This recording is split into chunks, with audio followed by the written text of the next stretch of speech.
What's up, Internet? You're tuning in episode 154 of the FlipScreen Games Podcast, a weekly video game podcast where a few best buds from different nations come together to discuss the wide world of video games. I'm your host, Pete and Bessie, joined as always by my very good friend and co-host, Mr. Max Wright. Hello, hello. How are we? You know, man, I'm doing pretty good. Opening night live happened yesterday. As of recording, Gamescom is in Yeah. full swing. And I gotta say, it feels good. It feels good to be kind of back in the swing of video game announcements because I think Yeah. it's been a slow year, not only just We've had a for, lull. yeah, not only just for like releases, right? Like, but also I think for hype.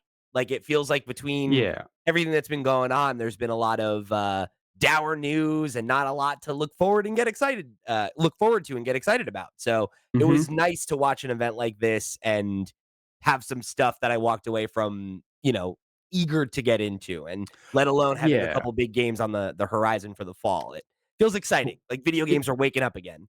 does. I will top level on the whole thing. Opening night live felt very long. I think we need to stop giving Jeff, like, free rein to hype these things up and sort of set these expectations or, like, make everything like a big E3 type event, because while I liked a lot of the announcements here, and we'll get into some of them in a bit, I Yeah. do feel like, you know, there wasn't any need for this to be like as big an event as it was. Because Gamescom's not, Gamescom's sort of like EGX, I guess, where it's not generally been major announcements. It's been updates. It's been, it's sort of an E3 mini in Europe.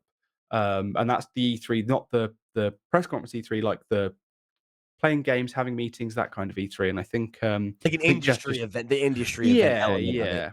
And I think Jeff's trying to push these things as he often does. But I just got to the end of it and was like, oh, it was like another exhausting, uh, you know, um, Game Awards thing where it's just like, Yeah. all right, okay, let's suffer through this, suffer through that. Yeah, for I think it, context, like, for myself, I wasn't able to watch the event live. Like, I just watched, all of the announcements and then, like, dug into, all the, like, reporting that went on afterwards, because I was busy. If you're a member of our Discord, I'm in the process of buying a house, and it's, been a lot of work. So 2 hours in the middle of, my day was a little tough to put aside.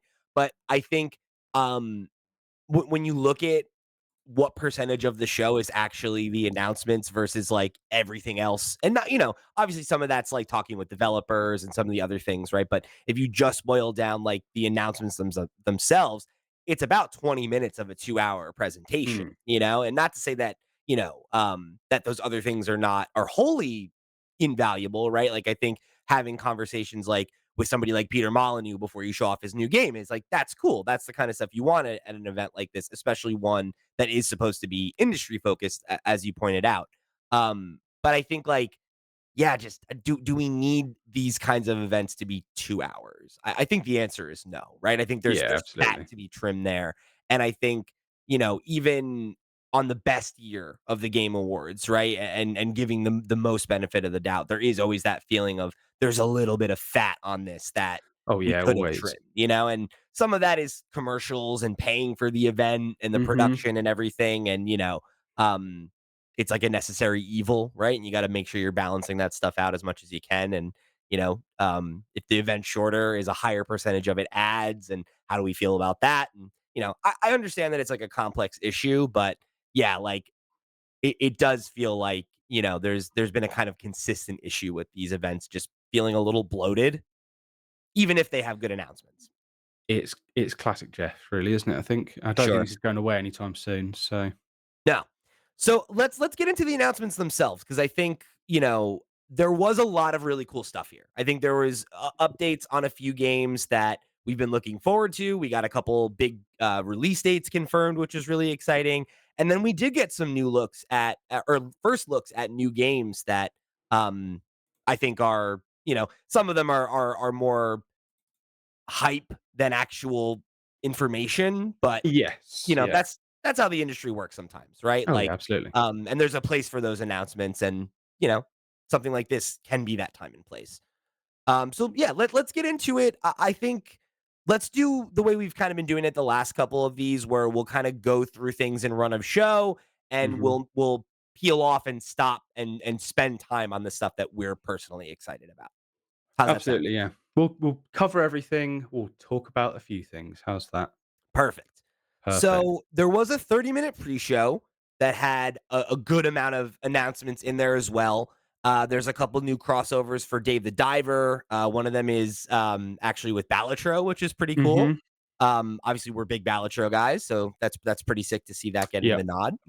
I need to dive into Dave the Diver. There's a Dredge one, there's a Godzilla one, all this cool stuff. I've got the game. I need to give it a go at some point. Yeah, same. I don't have it, but I would like to give it a go at some point. Mhm. They had a co-op, like here Eurogamer's describing it as a spooky co-op adventure. Begone Beast, and then the construction sim Roadcraft. I saw a bit of Roadcraft. I missed Begone Beast. Did you see that one? I did not, but I think I know what it is. Hang on, I'm just clicking on it now. No, didn't see this, don't know what it is. It looks sort of like Little Nightmares, I guess, which is something I'll say a few more times in this Okay, show. But sure. oh no, it doesn't. No, it doesn't at all. I've just skipped a bit further in. It looks like a lot of things actually. Weird. No, not heard of this. Okay, well, we'll have to save our commentary for the next time we see that one because I missed that one Yeah. somehow. Like I said, there was a lot of announcements, so it was easy Mhm. to skip something. Then there was the Italian Souls like Inotria is probably how you say that. Yeah, The in last Oaktria, song. yeah. I'm keen for this. It sort of reminded me of Lies of P. We spoke about this, must have been Summer Games Fest, I wanna say. I tried the demo for this. Yeah, looking forward to checking this one out at some point. We got a little bit more of I think it's Cairn is how you say this one. This is that Ken, that yeah. um that climbing game that they showed off at Summer Game Fest earlier this Mhm. year. Looks pretty cool. And then there's a life sim Inzoi, excuse me, Enjoy. from the Krafton, who's the publisher behind PUBG. So this is, I guess they've had a couple new games announced recently, or like acquisitions and things like that. So it seems like they're trying to branch out a little bit beyond PUBG, which makes sense. So Yeah, they did the what was the Dark Dead Space style, Callisto Protocol, that was Callisto them. Protocol, and then they were the ones that just purchased the Oh, team behind Hi-Fi Rush. I'm trying to think of the name. oh my god, this is embarrassing, isn't it? Video Yeah, game podcast, everyone, full of information. Let's just Google it I don't before have the we have notes in front of I'm like I got yeah, all my other we're off notes. the top of our head. I've Googled Tango Gameworks. Tango, thank you. Tango Gameworks, right? Yeah, they just acquired them as well. So, interesting to see them kind of expanding their offerings and getting into some of Mhm. these other genres as well. Then there was a bit of a showcase for Terry in Street Fighter 6. And then there was also a couple new game announcements. So, Sniper Elite Resistance coming in 2025, a new like Donkey Kong inspired platformer called Nico Dorico, The Magical World, which looks pretty cool. I Yeah, like the look of I that love one. my Donkey Kong. Yeah. This looks yeah, this sort of like a cross between like Donkey Kong and like Crash Bandicoot in the way that it sort of looks. I'll keep an eye on it. Yeah, it's definitely got that, like, 90s, platformer kind of energy Yeah, to it, which is massively. something that I'm just inherently attracted to, Bit too much but, furry bait for me though. fair enough. That's a core of some of those games, of course, so Yeah. how can you can't get away from it. I think it's one of those things where, like, I'm gonna keep an eye on it, like you said, and I think with those games, like, a lot of it does come down to, like, how it feels when you actually get your hands on it, so, but one that's definitely on my radar now. There was a We Harvest Shadows, which is like a first person farmer horror game. Interesting. Yeah, it looks a bit like Firewatch in the way that you sort of do, you know, a lot of nothing happening, but you're looking at pieces of paper and cutting things down and stuff like that. Yeah, some of the like walking sim kind of, gameplay elements and like telling a horror story that way. Always a thing that, for the people that are very into that genre, right? Something that definitely appeals if you can nail the story. Mhm. So that's pretty cool. Um Then we had, a sequel for Journey to the Savage Planet called Revenge of the Savage Planet, Now, this I'm interested in. So I really liked Journey to the Savage Planet. I thought it was right? sort of short and sweet, nice co-op. Really enjoyed it when I played it on PS5. I welcome a sequel because that was a good game. Now, what I thought was interesting, 'cause I never played the original. Is the original 2D? Because this one's 3D, right? It's still 3D, yeah, it is 3D. It's sort of like a Okay. first person, sort of Metroid Prime but also a Yeah. little bit not. But just a nice sort of not too difficult game. You know, a few bosses. Nice, colorful game. Nice. Then we got Tribe 9, which is a new action RPG from the creators of Danganronpa. This is one that again I'm kind of interested in keeping my eye on. I like Danganronpa the original, but like them moving to like the action RPG thing was just like something that didn't really appeal to me. So I don't know, we'll see, but maybe it could be cool. And then did you have something on that one? I was gonna say it looks like the kind of thing that like to look at I would enjoy, but to play I would hate. Sort of like how Persona and whatever that new one, Metaphor or whatever, they look like to look at them. I'm like, Metaphor oh, cool. Refantasio. That's the one. Yeah, obviously rolls off the tongue. Like I look at games like that, and I'm like, that looks really cool. Then as soon as I go to play it, I know I'm not going to enjoy it. But hey ho, might be good. Yeah, we'll see. It's one that I'm gonna keep an eye on. Hmm. And then there is Directive 8020, which is the latest dark picture anthology game. It's Hmm. like sci-fi, pretty different from what we've seen in the past. Uh, this is one that like cautiously optimistic because like Supermassive is one of those developers where like when they hit, like their best stuff is excellent and everything else is very mediocre and like skippable. You know, Yes. like I've enjoyed some of the Dark Pictures games. There's others that, left me cold. I think overall though they've been pretty forgettable. Whereas like The Quarry, which was, the non-Dark Pictures title that they put out like what, a year or two ago maybe now. Hmm. Yeah, a couple of I thought years. that was fantastic. I really enjoyed that one. So I go into all these games with the same level of cautious optimism, and we'll see if this one, it ends up being one that's worth paying attention to. Yeah, I've I skipped know a this couple. isn't my kind of game. I just know it's not. But I'm sure if I sat down like with my girlfriend and we played through it together, I might get some fun out of it. But I not think for me by myself. I think that's the way to enjoy these games is to sit down Hmm. with, a partner, a couple friends. Like when I played The Quarry, it was like I went to go visit a friend for the weekend and the two of us and both of our partners played through it and like each of us played one character, Yeah. and or maybe one and a half or something. I don't know, two. Um, oh, bless you. And Thank you. that was really great. First time I played Until Dawn, it was the same kind of thing. Like I played it with my best friend and he just watched me play because he had played it Hmm. already. And was just like reacting to my choices. And I think that's where a lot of the fun comes from, for Yeah. sure. But I also Replay like value as a well. I also like a choose your own adventure game. So Yes. Yeah. Cool. all right, so let's get into the big show proper, because we kicked off with a pretty big reveal. Borderlands 4 coming in 2025. Not a Yeah. lot of information. It was a CGI hype trailer, right? Picking up the iconic mask and everything. But it's one of those things where like we know what Borderlands is. How much do you really need to say Yeah. about it, right? Like, What's weird about this is that they saved it for this as opposed to putting it out just before the movie comes out to drive a little sort of hype for the movie. They've sort of yeah, the movie's come out, didn't do too well, and then they've done this, and I feel like they could have done it the other way around.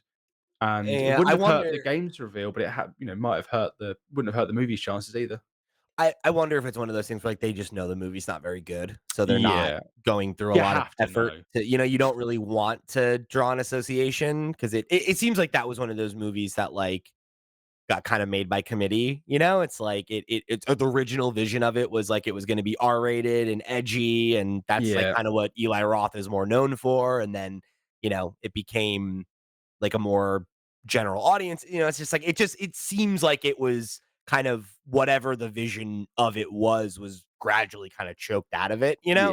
So it's like, I think if I'm, you know, Gearbox or, whatever, right? Like I'm not interested in drawing an association. I'm interested in being like, great, you like Borderlands, here's the next Borderlands, right? Yeah. Like Well, in fact, it's probably a good way to just when you search Borderlands now, you don't get this movie's trash, you get Borderlands 4's announced, and people exactly. forget. They forget so easily, don't they? Yeah, I think that's probably intentional, right? Like to Mhm. kind of give yourself a little bit of that buffer. So, yeah, obviously very big news. And like, Gearbox has been through a lot of changes recently. They just got, sold and reacquired, and everything. And, it's, makes sense that they would want to kind of focus their energy on something that's going to be, hopefully a safe bet, right? And something that'll deliver a guaranteed W for them at a time where they need it. Yeah. Call of Duty Black Ops 6 got another look. It has like a heist. energy to it, right? Like it's like you're a couple of guys like in disguise as like security, or I think one of the guys is in like an FBI outfit or something like that, or a SWAT team. And you're on motorcycles, you're escaping a bank, you're getting chased. It, seems like it's got like a real action movie, like the Italian Job kind of vibe or something like that. Yeah, I think that's what these sort of Call of Duty campaigns do best. I think is they're most enjoyable when they lean into stuff like that, as opposed to just like we're doing a mission and we're going from room to room. Like when they do action stuff and set pieces, that's the stuff that feels more memorable, the stuff that you see and hear about the most. So like this does, this little clip did look good. I sort of liked the look of like not a boss fight, I guess, but it was like a tougher enemy for them to take down. At one point, the colors look really nice. It looks like a not for me, but it looks like they're putting effort into the campaign. It looks very competent. Yeah, it's like it Yeah, high yeah, octane action. If you're a Call of Duty person, like I'm sure this is what you're looking for. yeah. I mean, I've got Call of Duty friends, and they, like they were not big on the last one. They were sort of like the campaign was too short, I think, and the multiplayer, they're just not happy with a lot of the stuff that's happening because it's all season pass and stuff like that now. Hopefully, this time maybe they've tried something a little bit different. October 25th. Then we got a trailer for Goat Simulator Remastered that's coming later this year. We got some DLC coming to Persona 3 Reload on September 10th. There's going to be a new challenge, and you're going to be able to um, have a like boss fight against Joker from Persona 5, which is pretty cool. Did you pick this up, Persona 3 Reload? You Yeah, were going to, yeah. I started playing it earlier this year. I got Mhm. pretty deep into it, and then I got distracted by a couple other things. I'm definitely planning on circling back to it. It's pretty similar with what I did with Persona 5 too. Like I got about halfway through it, took a break, came back and played the rest of it because they're Yeah. super long, right? Like Oh, yeah, yeah, putting that up in two chunks is like the equivalent of playing two other regular video games. So, yeah. I know um, I forget everything, and I'd have to start again. There are games that I played 3 hours of recently that I'm just like, "I need to go and finish that," and I'm like, "But I can't be bothered to start it again," and I know I won't have a clue what's going on, so I find, and I think your mileage may vary on this, but I find Persona to be a really easy series to dip in and dip out of because of the calendar system. It's like very Mhm. easy to be like, there are points in the story where you like naturally end a thing, and then there's like 2 or 3 weeks where you're just like engaging in the like life sim stuff and like not really advancing the story. And I find that those are always a really good opportunity to like take a break if you're feeling like you need one, because when you jump back in, you have this kind of like week or so in game to like get reoriented in the like flow of doing everything and like the systems and everything. And the combat is one of those things where it's like, well, it's turn-based combat. So it's That's like, true. it's easy to jump back into that and be like, right, this is how everything works. So as long as Yeah, you you like can't forget all the remember where you buttons. are in the story, it's not that hard to Yeah, well, if reorient yourself. you're picking from menus, I guess it's easier than like, "Oh, which button combination do I press to do this attack?" And Yeah, I yeah. think it lends itself to that a little bit more rather than being Yeah. like, "Oh, right, crap." Like I've had that happen where it's like I'm playing one game and then I go to this other one and then it's like I keep pressing the wrong jump button, I keep pressing the wrong button to bring up Oh, the yeah. map, things like that, right? And that ends up being a little frustrating. And I think with something like this, it's just a little bit easier to kind of reorient yourself and be like, "Great, where was I?" It's Yes. like picking up after like a season break in a television show or something, right? It's like I'll get there. Yeah, like, yes, character reappears and you're like, "Oh, yeah, I remember that person now. I Totally. remember what this button does now." Yeah. Yeah, as long as I like have the story fresh in my head, which every time I'm like, yeah, I remember what I was doing. I was right here and Yeah. I was talking to this character and we were leading up to this thing and I just had this reveal. Like it'll be pretty easy for me, I think. And I definitely want to get back to it. I really was enjoying my time with it. I think it was just like I had been playing a lot of like slower, more methodical games like that over the last like year and change. And I was in Mhm. the mood for something that was a little bit more like, you know, active. And that was like when I jumped back into Fallout, I think. Because I Yes. wanted something that was like a little more shooty. Yeah, yeah, yeah. So then we got a look at the next Dying Light game. At first, I wasn't sure if this was like the next game or like DLC because there was Oh, like a yeah. somewhat recent release, but looks like they're accelerating the release schedule on these a little bit. Yeah, I think some of my friends referred because they when they were they're sort of Dying Light fans, and they were saying, "Oh, this just got announced," and they were saying it's a standalone title. So maybe they were expecting a DLC, or that there was something supposed to be coming. I'm not really sure, but this seems like this came out of nowhere. So I don't know, but yeah, they sort of they had to specify in the conversation like, "Oh, it's standalone. It's not." Oh, Yeah. actually, I can see why now. It says here it's free to Dying Light 2 Ultimate Edition owners, so it kind of is like a standalone piece of DLC. In fact, I'm looking at the title here. It says it's an 18-hour standalone the game that began life as a DLC. So there we go. That makes sense. Great, A because little bit of reading goes a long way. I was gonna say the thing that I had seen was that it was like about a 20-hour experience, so I kind Mhm, of got the impression like maybe this is like their attempt at like a Spider-Man Miles Morales, mhm. Uncharted Lost Legacy kind of Lost thing of Legacy, that's like what I was trying to this think was of. gonna be a DLC and we brought it into its own game, or it was just an intentional like let's do a smaller, cheaper sequel to produce with the same engine on a quicker timeline because Yes, yeah. obviously that, it's a great return on investment, of course, Mhm, right? If you can pull it off. Um it's cool, I mean, Dying Light is a franchise like I've never gotten into myself, but I've got a couple friends that are into it like you. I think it plays very well from what I have played. My roommate in college played the original, and I like fooled around with it a little bit, and it's very mechanically sound, and I think it's like a very um cool type of game. We don't get a lot mhm. of the like story driven first person shooter type games like that as much as I feel like I would like to see. So definitely cool that to see this like trying to double down a little bit, right? Like let's try to grow that franchise because I think it's one Yes. of those games that like everyone who's played it is like it's excellent. It's like a hidden gem. Mhm. But it's never quite been like a huge, hit or anything like that. First one was like kind of a surprise, but it doesn't hasn't had that like massive franchise glow up. Yeah, well, maybe this will be it. Maybe so.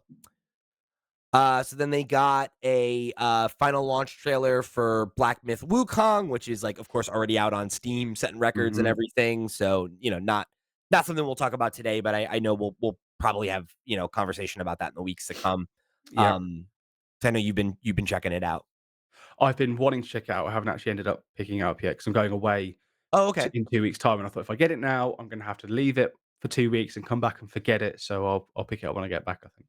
There you go. So then we got a another like just kind of like one of those, like, reminder, like, "This game exists" type trailers, Yeah. right? For, like, Dragon Ball Sparking Zero. Not a lot to talk about there. Yeah. Then there was another game from, Amazon Games. It's called, what is it? King of Meat, King of Meat, right. which what a name for a game, right? Like, Wild, wild it's like name. calling a game Throat Goat or something like that, man. It's crazy. This looked like a kind of game that I would have loved in the Switch's sort of first couple of years, but not so much now. Like I can't work out if it's like a Fall Guys type of game or if it's a co-op game. I don't know. Like it seems like there's a lot going on here. It seems a bit So crazy. here's what we know.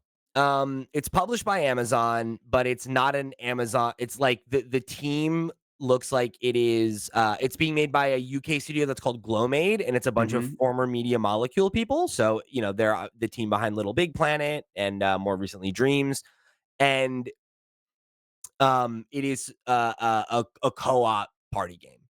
Hmm. So Oh, okay. this is one that I think looking at it, the name, Amazon, all that kind of stuff, it's like it gives you a little bit of that, like, I don't know if this is gonna, but Media Molecule, like, pedigree, talent, being the ones behind it makes me a little bit more, a little softer on it, right? Of like, Yeah, I okay, think that so. probably has more potential than we're giving it credit for. So let's see what it is before we judge it too harshly. Okay. So then this was one that I missed. So you'll have to talk about this one for me, which Sure. is Linked Banner of the Spark. This is from a developer called FuzzyBot, co-op roguelike hack and slash with little robots. You're one of the last humans on the planet, and you're trying to like build a base or like a house with the help of some other robots and fighting off some evil Yeah. ones. What was your read on this? I'm kind of 50-50 on it because it sort of looks like a sort of Diablo-y, Hades style, like, isometric combat, and I like the look of the big bosses, and I like the idea of it being co-op. And then as soon as you cut to the whole, like, house building base building, town building mechanic of it, I'm a bit less interested. It doesn't seem as interesting to me. Um, like I'd prefer if you're going to do a co-op game, because the thing is, well, if you're doing a co-op game like this, um, and then you go out and you're building a town. Whose town am I building? Are people helping me? Are we doing it together? In fact, I don't even. It is co-op, yeah. Like, is someone going to hop on and help me out build my town, or are we going to play together and benefit both towns? There's too many questions for me. Um, I also think it's just a crossing of two genres that maybe don't need to be crossed. But that's just me. That's just my thought on it. It looks interesting, colorful. The visuals are nice. Sort of has like a Mega Man style vibe to it. I think with some of the Yeah. monsters. I'm watching the trailer now. I think it does have that kinda look to it. I think it's which is pretty cool. I think, I don't know, like, I hear what you're saying because I know that, like, for you, that's, like, not a genre that speaks to you, so I could see why that Yeah, would be a turn off if you just wanna, like, do the, the kinda more Diablo gameplay, like that top-down action stuff. Um, I do think that personally, I think that roguelikes and that genre, like, go together pretty well. I was a fan of Cult of the Lamb when yeah, that came out, right? And I know for some people, they kinda had that feeling of like, well, it's like neither of the systems are deep enough, and then, like, it just leads to, like, a less satisfying action adventure roguelike and a less satisfying town sim. yeah. Which, I think if that's how you feel, I get that. I felt personally that the systems interacted really well with one another because I think one of the kind of problems I end up having with roguelikes, is that it doesn't feel like I don't feel connected enough to like gameplay because it's like if there's not a good system for you to go and do something with whatever the results of your run are, it does just kind of feel like sometimes like you're banging your head against the wall for me, where it's like Yeah. I'm not getting better as much as I'd like to because there's this huge element of random chance. So it's like, how can I can't get better if I can't plan a run, if I can't do this, if I can't do that. And I like the Yeah. element of like, well, even if a run is a bust, you're going to get resources that you can then go spit into your town that will ideally level up your character or give you other, satisfying gameplay interactions. We've definitely come a long way from The Binding of Isaac, where, like, you are essentially just you go in and anything you can find anything and, like, the end of a run, it's like, "Okay, let's start that again from scratch." And then the more Hades style of like, "Oh, I died. Oh, great, I died because now I can go and spend this and upgrade this, and I'm now better the next time I play it." Which I think is the way that I prefer it. There are a few games like back in the day, Dungeons of Dreadmore I played a lot of, um, and then, you know, the point of you died, it's like, "Okay, I guess I just press the start again button and nothing has changed." Whereas I prefer, like you say, I want my time to not be wasted. I want my time to be not wasted because I'm still playing the game, but I want it to be worth the time I'm putting into it to get something out of it for future runs. Yeah, because I think what ends up making me feel that, like, quote, unquote, "wasted" kind of time thing is that, like, if I'm playing, like, something like Celeste or Super Meat Boy or something like that, where there is this kind of, like, live, die, run again, it's like Yeah. the benefit of that is, like, my skills are improving, but when it's, like, a game that is totally dependent on my luck of the draw and, being able to not that there's not skill to that, right? There is, but it's more nebulous, and it makes me feel like I could have a run. This happened to me in Hades, and it was the last time that when I finally put the game away and stopped playing it, where I was working on the like last boss run, and I had a run where I got down to the last phase of the boss, and I almost beat it, and I was like, oh man, let me run it back. I'm gonna nail this the next time.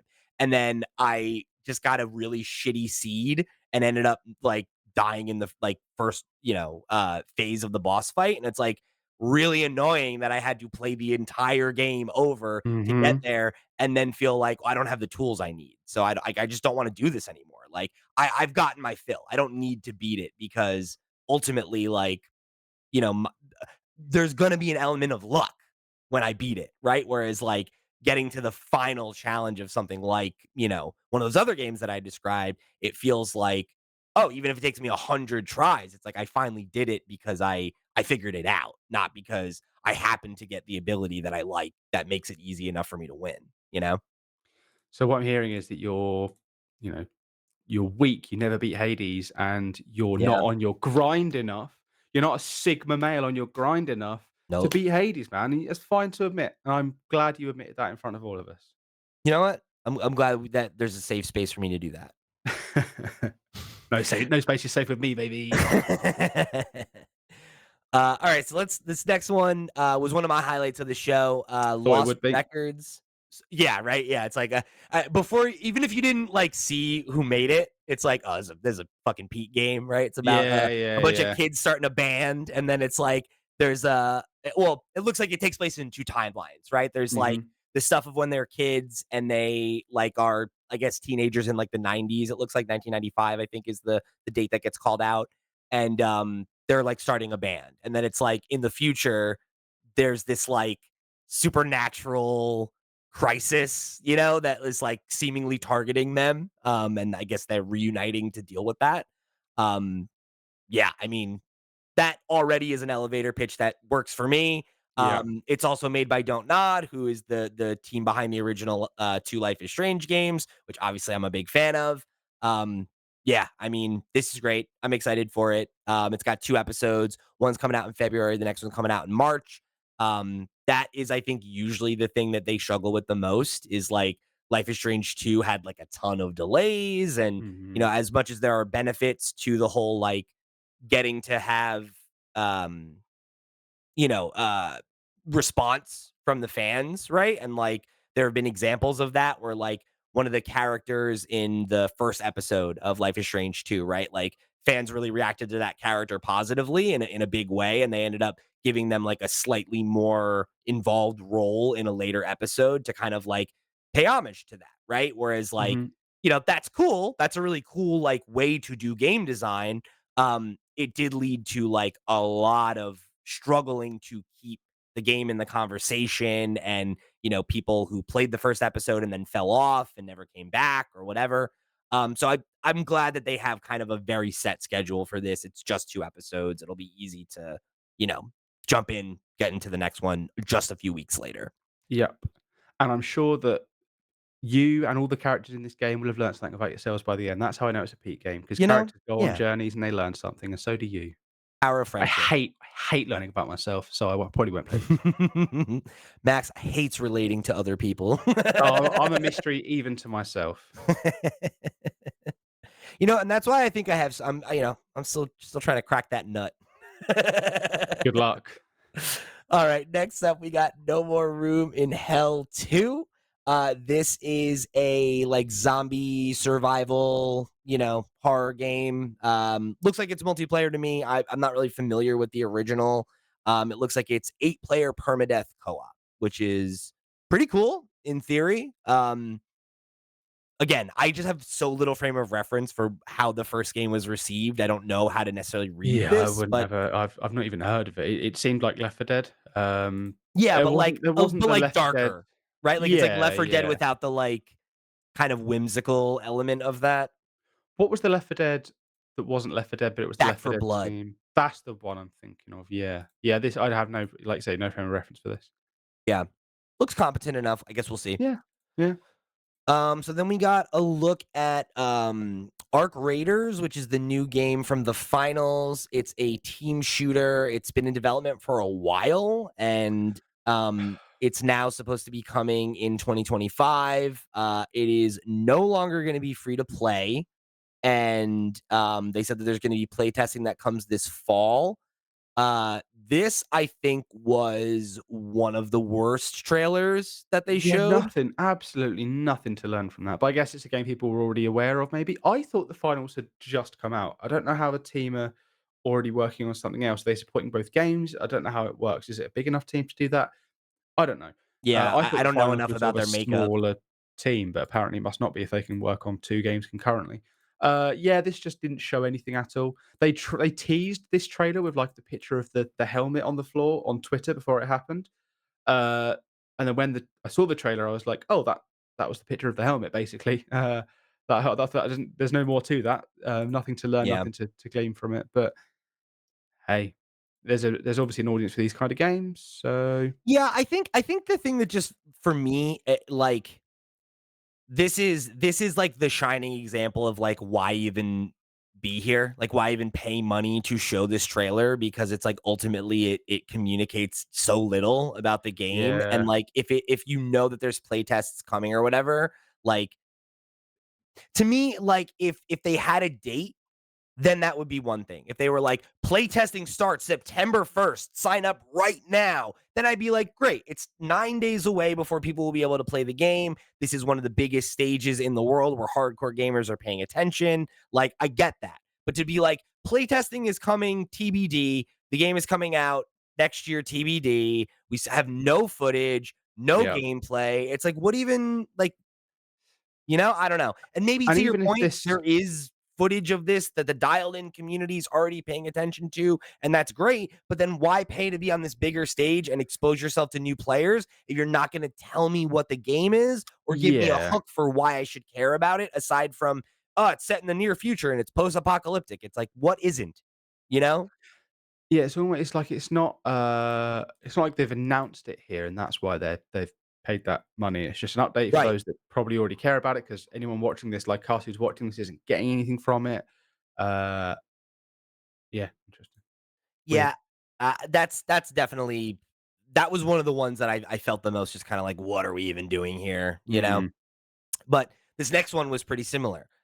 Infinity Oh. Nikki. So this was the one where the lead character is like an anime girl. She's got like long pink hair. She has like a little cute cat, mascot sidekick kind of Mhm. character who's got like a little hood on.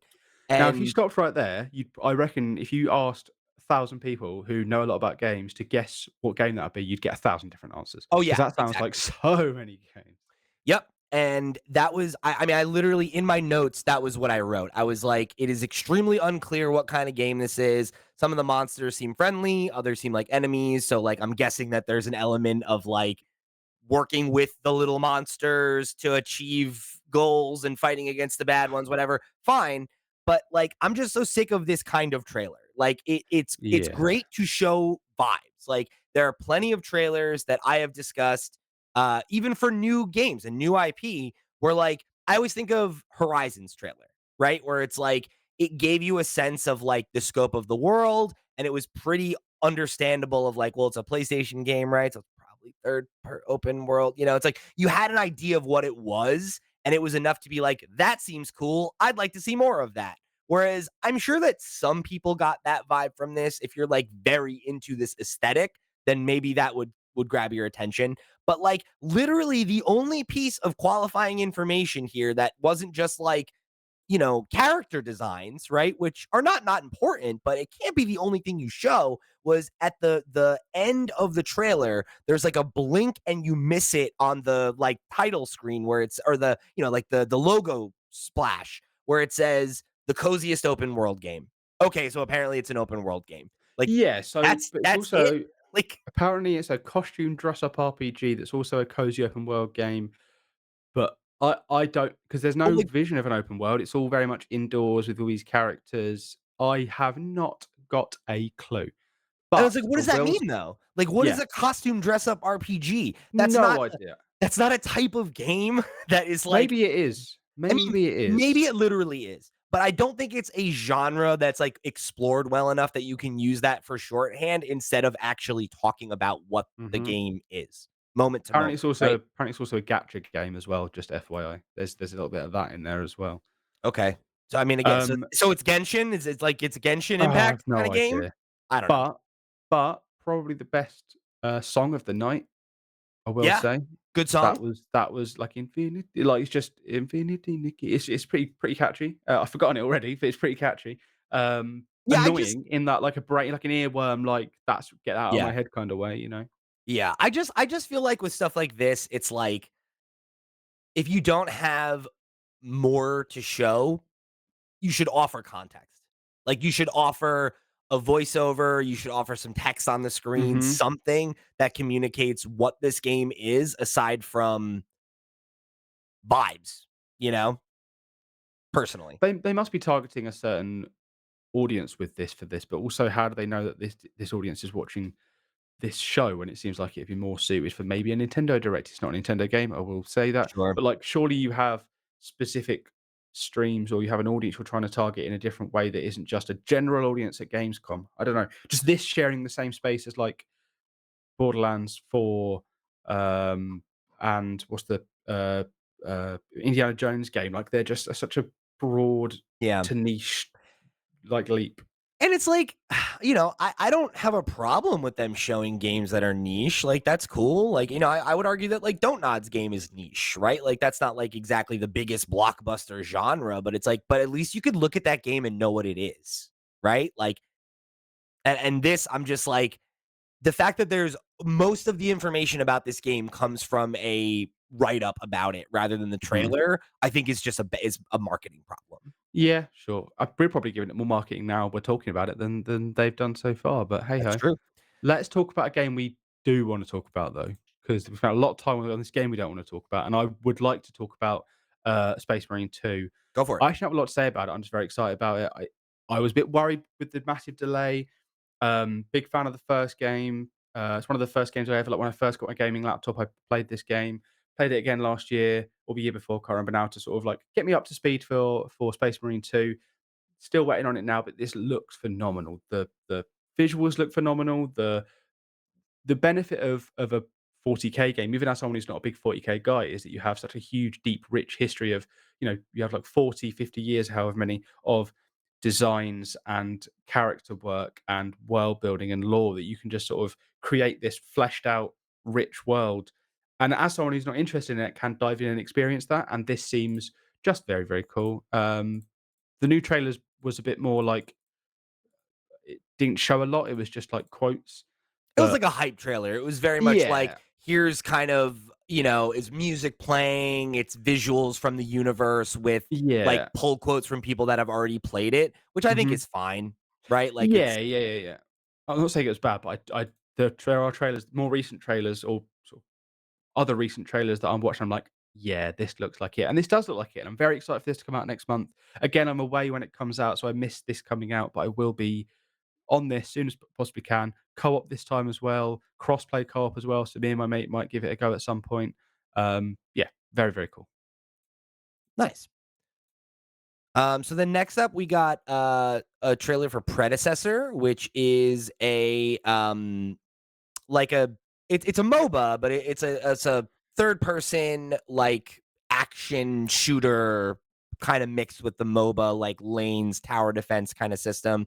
Not the first game to do this. There was Mm, Paragon back in the day, which didn't end up making it, but that was kind of in this style if memory serves. And then there was that other one that had all the gods in it, and it had, like, the Avatar characters as DLC. I can't remember what it's called, but, yeah, I mean, this is interesting. I have a lot of history with MOBAs. I have enjoyed them for a long time, but I've very much kind of fallen out of the genre, and I am interested in the idea of somebody kinda, like, looking to shake it up.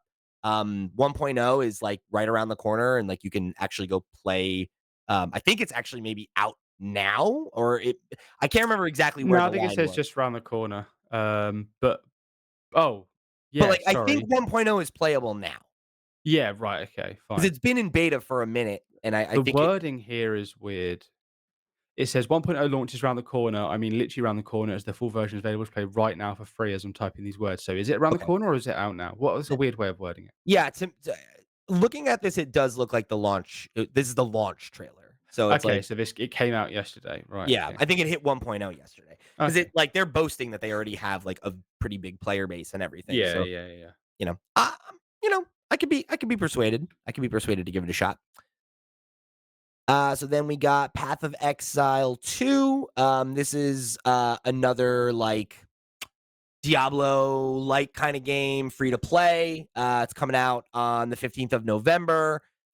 I thought this showed well. Yeah. Not necessarily my kind of game always, but I thought it was like short, sweet, and to the point, and Yes. it did a good job of communicating its vibe and then quickly transitioning into actual gameplay and then kind of just being like, great, don't forget we're here. Couple weeks. Yeah, I remember the first game looking like identical to Diablo and it being like before Diablo 4 was sort of had come out. It Yeah. was and Diablo 3 hadn't had the best showing. So this was like, oh, we have a new Diablo, and then they brought out Diablo 4. But yeah, I think this for this I looked at this and thought cool, but a lot of the reactions were like, oh yeah, this is good. I can't wait for this. So obviously they're doing something right and they're doing it well. So people seem excited. Yeah. Yeah. So then we got to look at Dune Awakening, which is that MMO that they announced a while ago. I thought this Why was did I an think this was a strategy game? I swear I thought this was a real-time strategy game, unless they're also doing one of those, but I did not realize this was an MMO. That also sounds familiar to me. I don't know if that actually exists or if there's like another game that's in a similar universe or something. But I feel like I do remember that. But no, this is an MMO.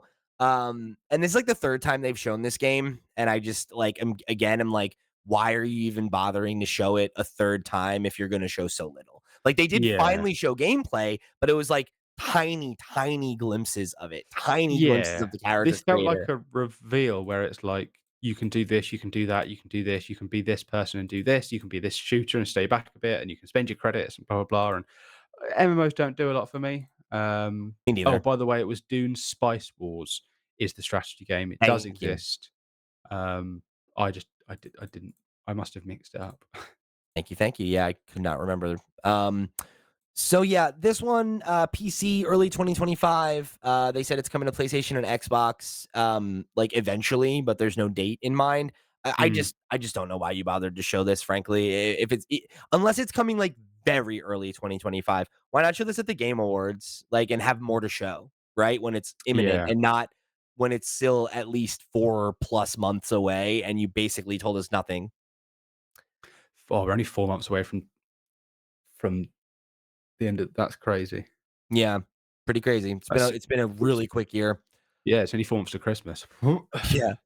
So then Tarsier Studios, who's the team behind Little Nightmares, has a new game called Reanimal. It's a new side-scrolling game, like spooky vibes, same kind of energy. This is basically Little Nightmares, but not I had to look this up because I was a bit confused about it. So Tarsier Studios were bought by, uh who's the Embracer Group, Mm. but Bandai Namco own the, Little Nightmares IP. So this is them basically making their next Little Nightmares game. They just can't call it that, which is why we'll see Little Nightmares 3 again in a bit.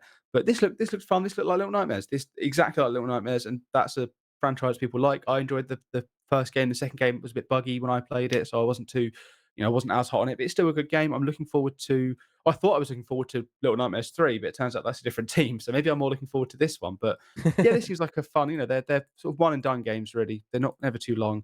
This looks fun. This looks like it's got good atmosphere, spoopy times all round. Nice. Genshin Impact's coming to Xbox on November 20th.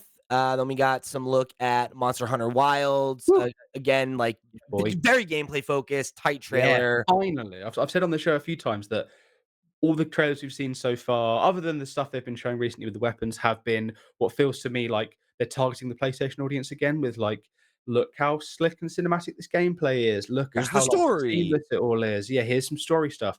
Where I'm like, Monster Hunter's janky as fuck. That's what makes it so fun, is that you're in there, you're doing shit, and it's hilarious the minute to minute things that can happen without you sort of meaning to.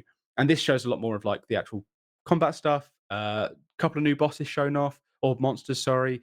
This looks great. I was already in on this, like no matter what happens, but this has shown me that I'm even more in on it. I was hoping that they might reveal like a demo because I know there's going to be it's playable at Gamescom. I was hoping they would say, hey, you're at home, you can play it too. There was none of that. So patiently waiting and hoping they'll reveal a demo. Um, soon because we got a demo for the other for Rise, we got a demo for World, Worlds, sorry. Was it World? I don't know. But this looks banging. This yeah, can't wait. Beautiful. We got to look at Fatal Fury: City of the Wolves. That's coming out on April 24th of next year. They showed off the DLC with some more characters that you can get and everything. We got to look at a new game called Mecha Break, which is a 6v6 mech fighting game.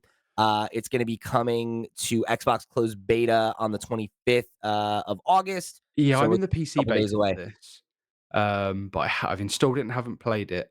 I started entered the beta, joined the beta when I was playing Armored Core 6 because I was like, yeah, more mech stuff. And then when I sort of looked into it, there's not really much in the way of like actual customization and building. It's like almost like a hero thing where you pick a mech and that's the mech you play with, which to me isn't as exciting. But this looks fast paced. This looks fun. Um, maybe it'll get people who don't like the minutiae of mech building in, who want to play these sort of like crazy, play out their mech fantasies. Yeah, that could be cool. Another kind of weird one, Monument Valley 3, which is an indie Mm, puzzle series that's I very love beloved. Monument Valley. And, go ahead. So the issue I have, I like the first game on, uh, iPhone, and then I played the second one on my again, on my phone, so I played sort of the games on phone. I was like, "Oh, this would be really nice if it was a bigger experience and it was, like, on a landscape format." This seems to be that, and the monkey paw has curled its finger, and it's a Netflix games exclusive, which is frustrating to me. It also seems like the first 2 games are also getting sort of put into this widescreen format, also exclusive to Netflix games, which does nothing for me as someone who's not a Netflix subscriber. It is the only way to play it is to have a Netflix subscription. So it's not like it's like Game Pass where you can have Game Pass or buy it. You Right. have to have a Netflix subscription. So I'm just not gonna play this because I don't know if I want to get a month's worth of Netflix just to play it, play one game. So yeah, shame. But this looks beautiful. It looks exactly like Monument Valley 1 and 2, which were very, very similar. They just had some tweaks on the Yeah. formula, but they are beautiful, very short, sort of nice mind bending puzzle games. Yeah, I guess it was only a matter of time before Netflix tried to do this if they are seriously going to court video games, but Hmm. yeah, I mean, I guess we'll see how it works out. There are a few games that when I had a Netflix subscription, I played Point P on my phone. That was like in one of my game of the years. Like that again was cool to be able to download a game, log in through Netflix and play it without paying any extra money, no ads and all that stuff on a mobile game. But if this is going to be a more landscape, play on your TV kind of game, I'd rather not, you know, Well, you're not have to even have a able to Netflix play the games subscription. on TV if I like there's not a games part of Netflix on your television, right? So, No, which is why I'm confused about why this yeah. is seemingly landscape. If this is like a mobile version that's on landscape, but the games were in portrait for a reason because otherwise it'd be too small to actually interact with anything. I'll wait for more information on We'll it, see. but yeah, yeah. Not too far away. Then we got to look at Civilization 7, which is very interesting. It has kind of a cool little like gimmick for the new one, right? Which is that um you can basically take the leader of any nation and then like put them in charge of yet a different nation and have like very crazy combinations. um there are a couple different outlets that have done previews of it. I pulled a little bit from the one from, I think this was The Verge. So basically the pull quote they have here is, imagine Caesar Augustus at the head of an army of Mongol warriors, or Ben Franklin building the Great Wall of China. In Sid Meier's Civilization 7, such flights of historical fantasy can become historical fact. And basically you can kind of make the most insane combinations you can imagine, which seems like It a sounds fun cool. gimmick. Seven iterations in. Yeah, I've just watched an atomic bomb golf in a little walled city, so that's a fun combo. Um, Yeah, pretty yeah, nuts. this has never been my kind of game, but I know people that I know that do play Civ are like, I've played 2,000 hours of Civ kind of people. Yeah. Um, I haven't played since 4. I'm this is kinda interesting to me. I mhm. could see myself giving it a go. He's back, baby. He's back, baby. Starfield got a new update, that you can check out now. It's called the Rev 8. It's like a free moon buggy download Mm, that'll, like, make, planet traversal a little bit quicker. They gave us a release date for, Shattered Space, which is the big expansion they've been hyping up. It's coming out on September 30th, so very soon. I thought this was cool. It's a good idea. I think that was one of the things that I definitely experienced when exploring some of the overworlds, was just, like, a lot of time walking around, you know? So nice to have a tool to kind of address that in the same way that like horses work in Skyrim or something like that. mhm. Um, A fun trailer as well. I liked the whole, like, yeah, it talking and stuff.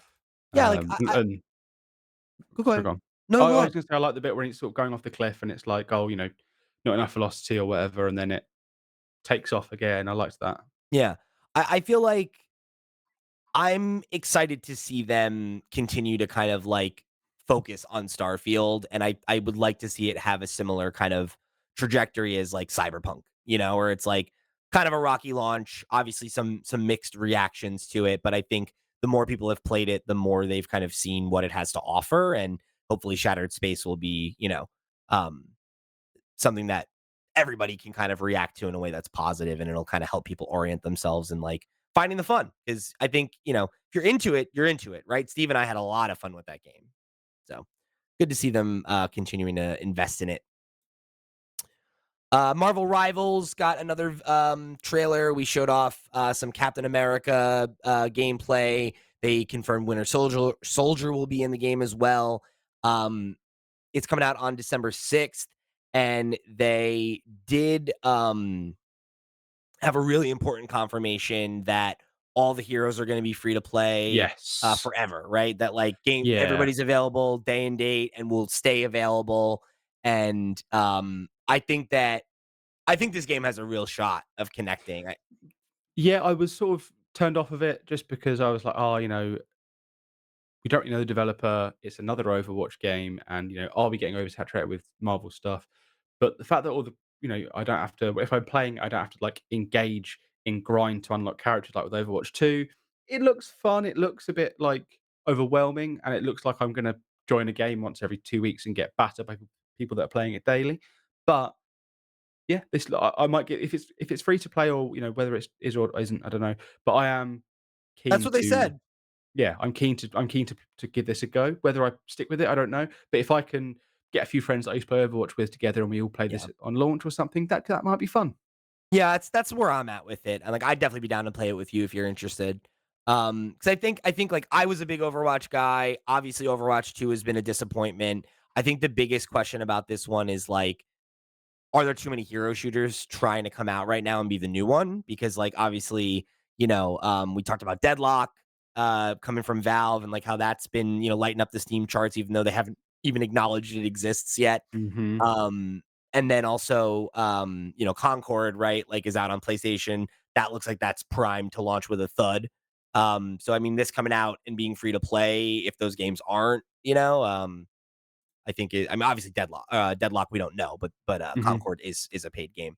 So yeah, I mean, I think it's got a shot. We'll see, right? Like I think Overwatch has fumbled the bag so much that like there isn't a de facto great hero shooter that everyone's playing right now. And I think if somebody can come along and insert themselves, there's a really good opportunity for them to win. And I think on your point about the Marvel stuff, right? Like the last couple of years, I feel like Marvel stuff has like not really been hitting, so it's like, I think having something from that IP that actually connects is a recipe for potentially like having an easier road for marketing and all that stuff, right? It's like it's Overwatch with Marvel characters. Great. I understand that. Yes, yeah, very easy sell. All right. So they got a trailer for Amazon's new game. No, There's like no, this is a TV show.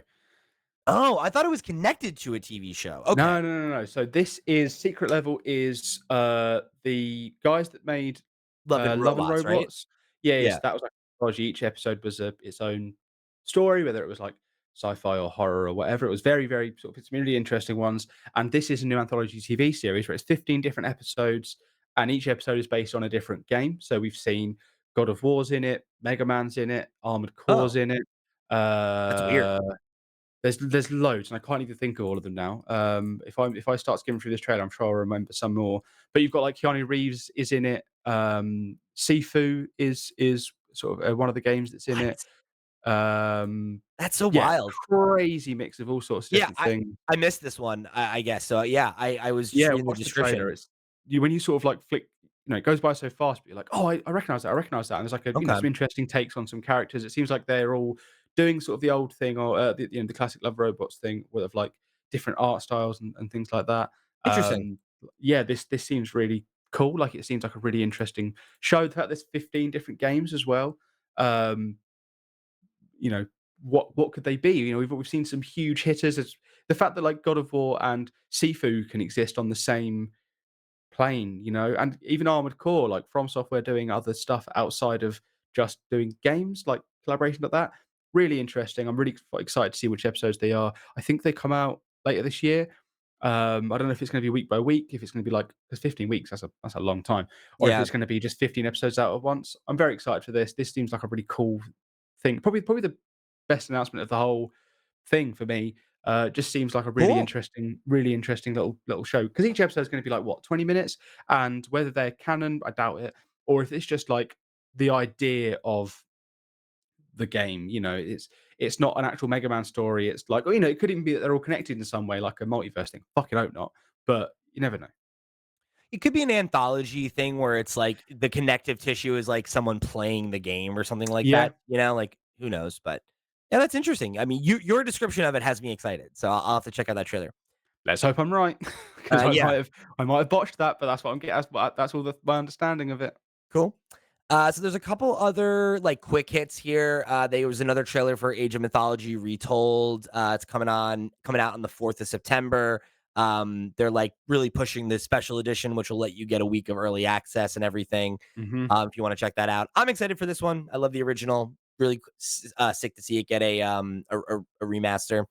Towerborn had its Steam early access date revealed, which is September 10th. So you can check that one out. Then we got to look at Delta Force, which is another kind of like like tactical shooter.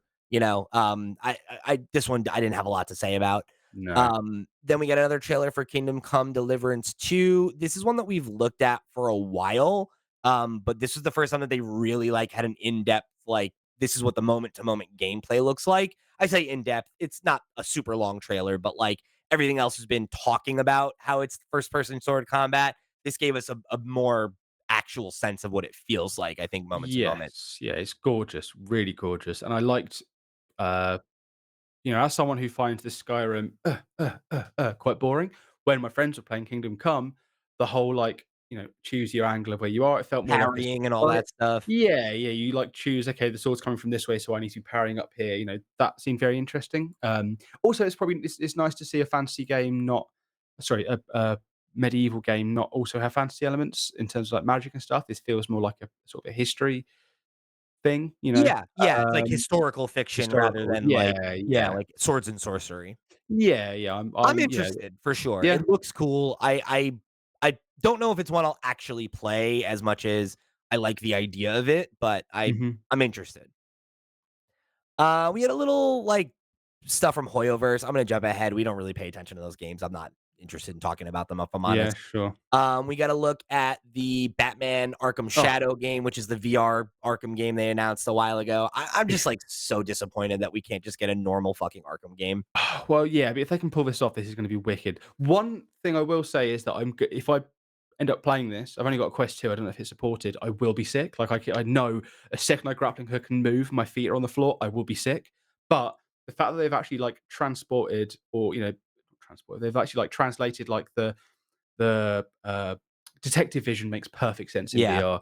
Being totally. able to, like, sort of do the stealth stuff in VR, wicked. Being able to, like, get different weapons and use them, like, "Oh, I'm gonna quickly swap to this and do this," and it's still the sort of similar combat, wicked. The fact that the trailer opens with a goon saying, "It's the bat!" Perfect, Yeah. perfect. This seems very, very cool, and I think that this is the kind of thing that you know, I say a lot that VR does experiences better than it does games, and this seems to combine the 2, where it's like you are Yeah. experiencing being Batman, but also it's the same stuff you'd like from the Arkham games. So, yeah, wicked. Like, it is a shame we're not getting a real one, but it's nice to see the ideas are still live and kicking. Yeah, I think it's hard for me to not feel a little cynical about it just because of like what's happened with the Arkham series Mhm. proper, and also like I can't help but shake the feeling of like it doesn't really matter how good this game is because so few people are going to play it. Because not only is it a VR Yeah, game, it is exclusive to Quest 3. that's a shame. But So yeah, it's yeah, you are right. I don't know. But I mean, maybe it's just one of those things that, like, in order to realize the vision they had, it had to be on the Quest 3, which has more power than the Quest Yeah, 2, or totally, and that's absolutely fair. The only way that VR is gonna move forward is by pushing boundaries. I just am cynical about VR at this point, and just would really love if they would just make another normal Arkham game. that's fair. Been 10 years since the last one, and you know, Jesus Christ, what does Rocksteady have to show for it? Suicide Squad. Bummer, real bummer. Shame. Little Nightmares 3. This looked less like Little Nightmares than Reanimals did. This is very much the same sort of style, but it feels like a new IP just because the characters seem really weird. They are teeny tiny people still. Um, in fact, I think they seem smaller in this than they have done in previous games. Like everything feels much larger around them, as opposed to them sort of like just being slightly smaller, existing in a sort of a normal sized world. Mhm. Yeah, this looks good. It's just not the same studio that made the first two games. So this is like almost Little Nightmares in name more than it is in body. I'm sure it's going to be good. I'm sure it's going to be great. I just think that Reanimal, if I had to pick between the two, I'd rather play that because it's the studio that created it, Yeah. bringing it back. You know. Yeah, I gotcha. Next up, we got Herdling, which is an indie game that's about like herding these like big like yak like monsters. Yeah. It looks interesting. The character design is super cute, and it looks like it's like got some really cool, like interesting environments and stuff. hmm And it's like an environmental puzzler, and I don't know. It's one that like I'm interested in the concept. I'm want to see more about how it's executed. Yeah, it seems cozy. It seems like a nice cozy. Yeah, I know that so many of these goat things, yak things, are going to die. Like I just feel it in my bones that at some point a bunch of them are going to die. But maybe yeah, I'm wrong, and maybe it's actually going to be you just get more and more, and the more you get, the more you can do, and that just sounds nice. I'm probably not going to play it, but it sounds nice. yeah. It's one I want to keep an eye on for sure. hmm Next up, we got to look at Masters of Albion, which is Peter Molyneux's next game. This is hilarious because it is like Albion is the world of Fable, and he was talking about how the reason he can like say that it's still set in that universe is because Albion is technically a word that is a real word for England and Wales, and like so he's like, yeah, I Okay. can, like they can't copyright that and trademark it. So Yeah. he's kind of found a way to set a game in that universe, at least in Yeah. name, Yeah. which is interesting. But this is a team of devs who worked with him on Fable and Dungeon Keeper. It has a very, very clear, kind of line between his, history with like Black and White and Spore and some of the other God games that he's worked with. And, the kind of big thing here is that like you can play in God mode and like impact the world and the town and your settlers and all that stuff like you have in stuff like Black and White. But then you can also like zoom in and possess any townsperson and then play in third person.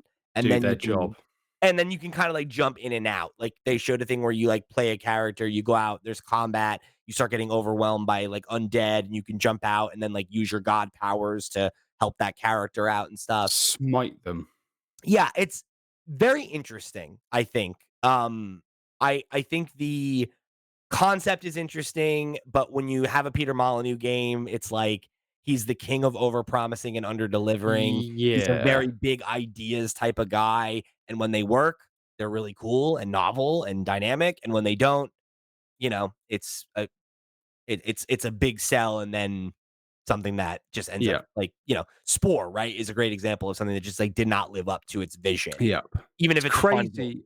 It's crazy that he's sort of gone, "Here's my new brand new, I'm back again making this game," and the first gameplay we see is him making a sandwich for someone. That's is this Yeah, Overcooked or is this a God game? and that's Peter Molyneux though, right? Like, it's like Yeah, yeah. that's part of his whole thing is, like, Mhm. having that kind of, you know, um, whimsical, kind of humorous, weird elements to his games, and, yeah, I mean, Fable is one of the best games of all time. Black and White is a genre-defining game. He's certainly capable of great things when he's got the right team around him and everything. So I don't know. This is like I like the idea. I'm cautiously optimistic. I think that what we saw, like the gameplay of controlling the little characters, looks a little stiff. So it's kind of like, is that going to be an idea that is more interesting than it is fun in execution? I guess we'll have to see. Next up, we got the trailer for the Squid game.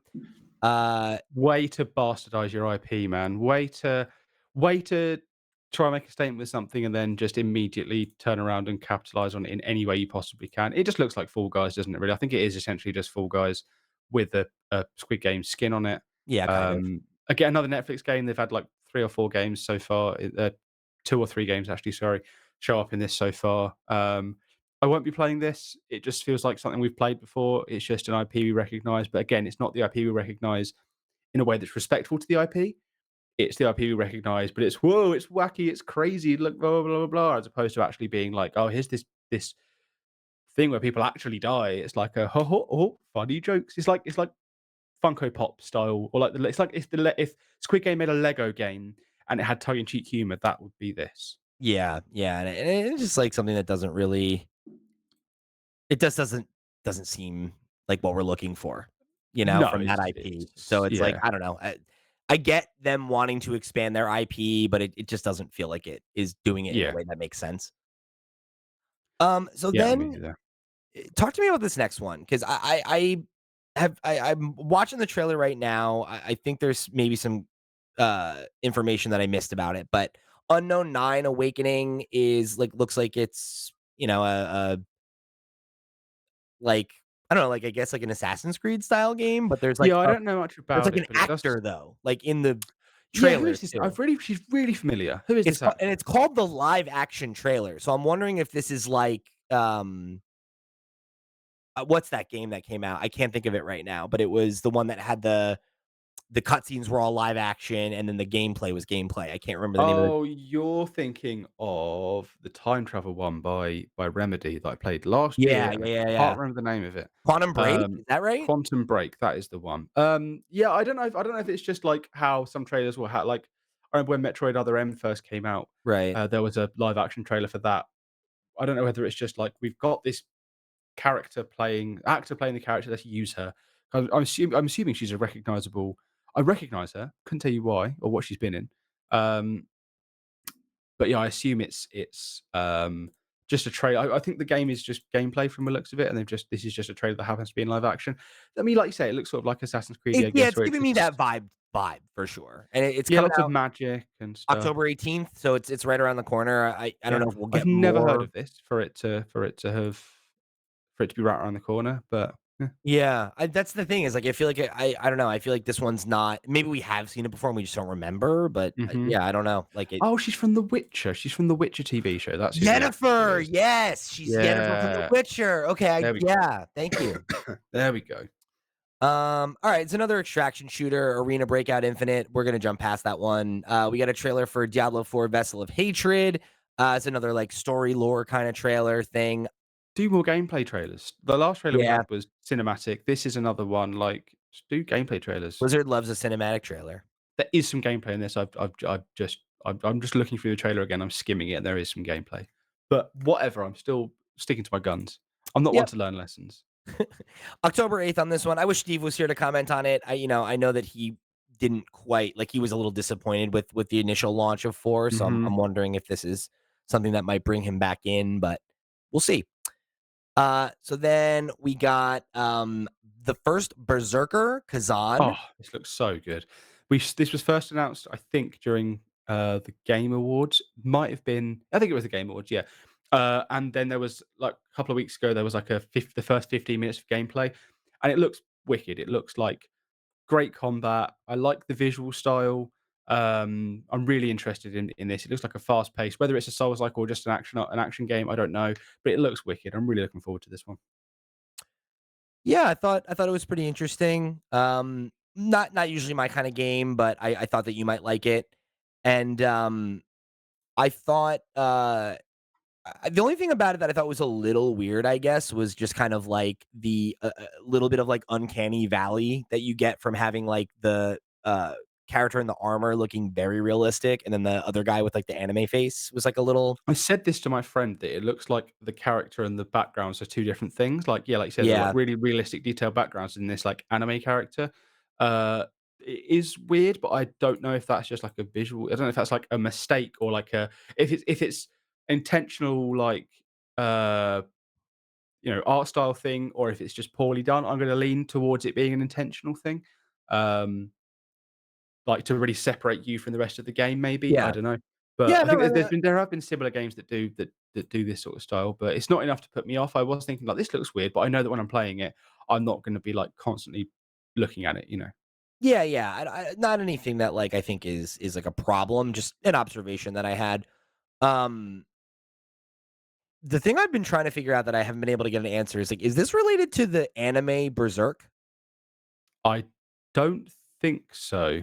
I Okay. don't think Yep. so. I think that would if anyone was gonna make a Berserk game, it would be FromSoft, considering all of their games are like, "Hey, I like Berserk." You'd think that that Miyazaki would do that over anyone, you know?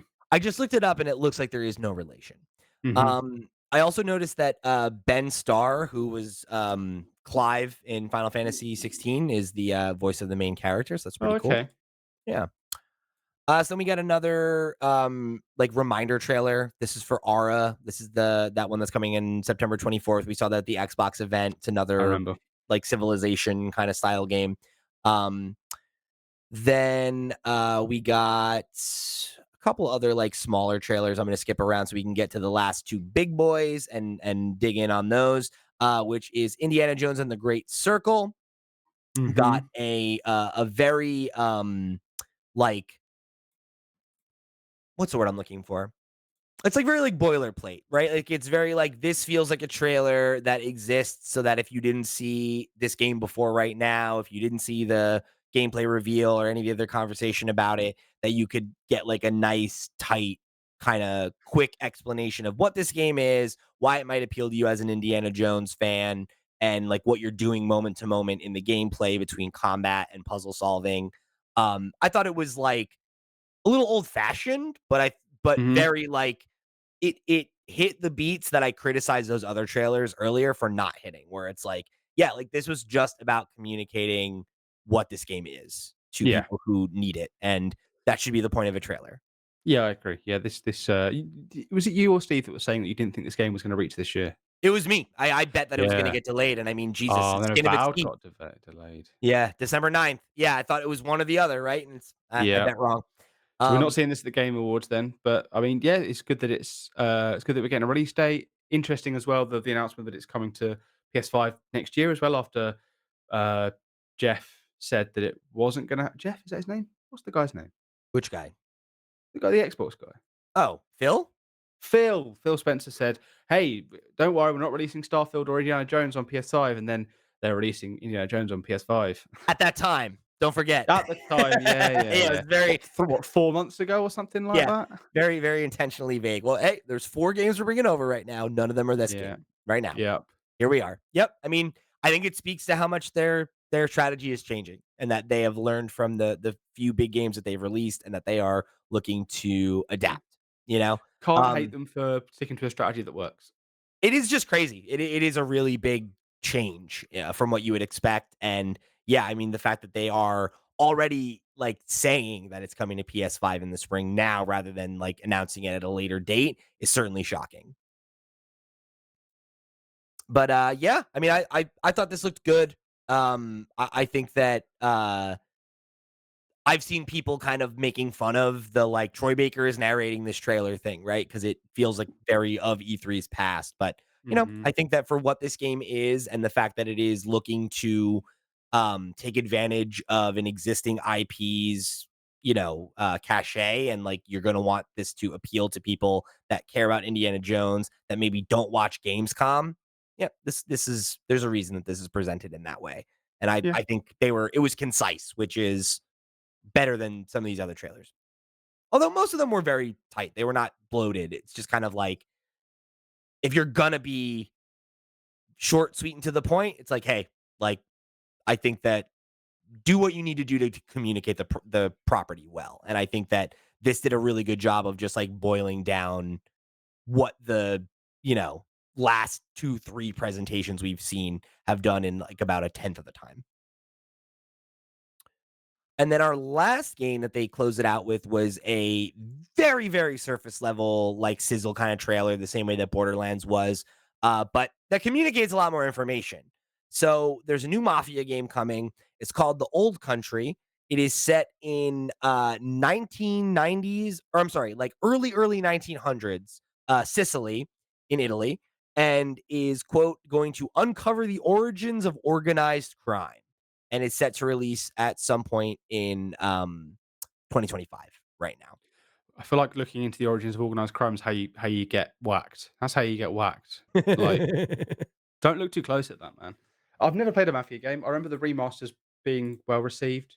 I don't think 3 was as well received, but the remasters of 1 and 2 were people liked that.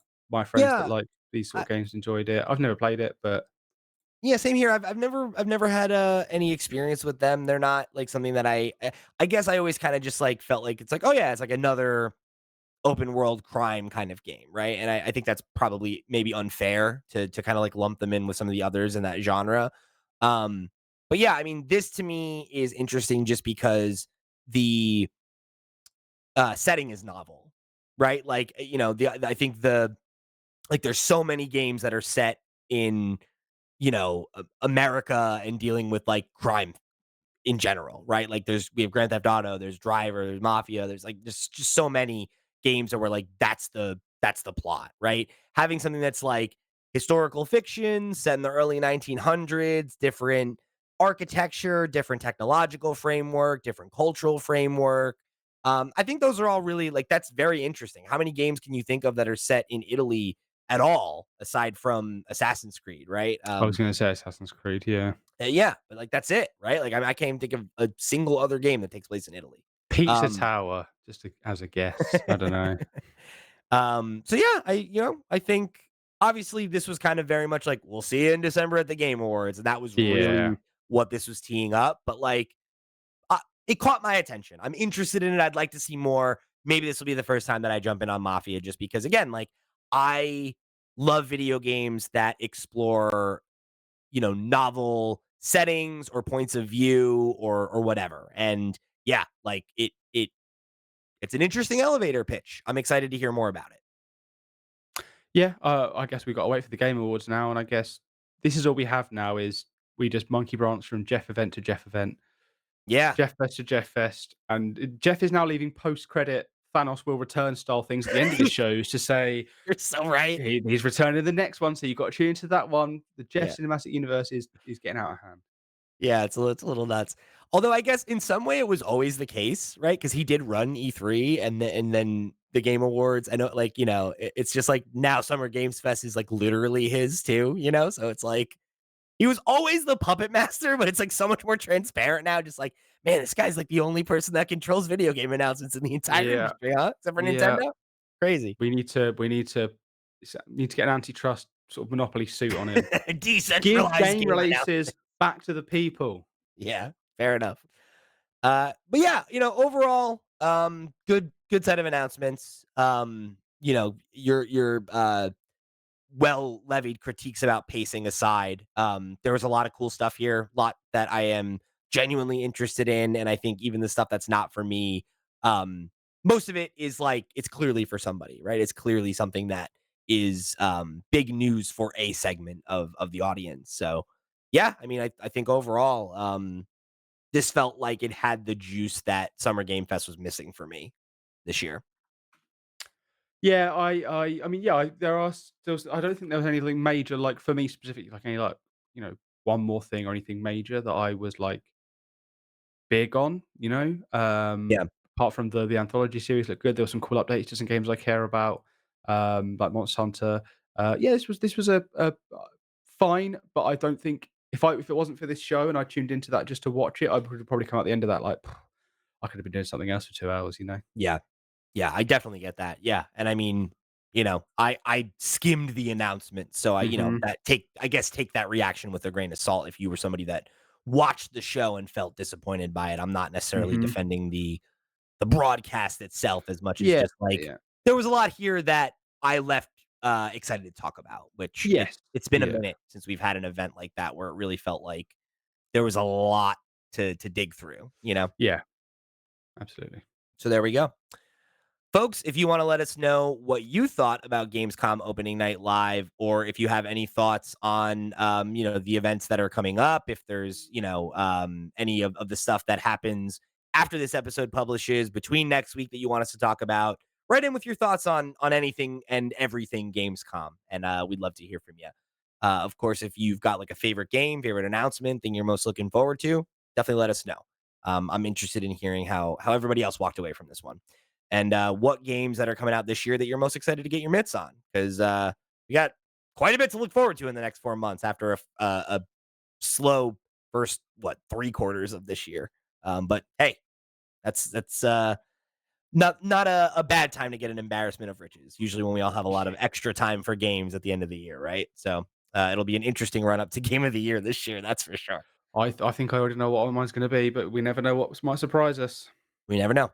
So, thank you all again for joining us here in another episode of FlipScreen Games. If you want to get involved, check out our sister shows or write in. You can do all that and more at flipscreen.games. Or if you choose to get involved, we thank you for joining us on another episode of the FlipScreen Games podcast. For the crew, I've been Pete. He's been Max. We'll see you next week.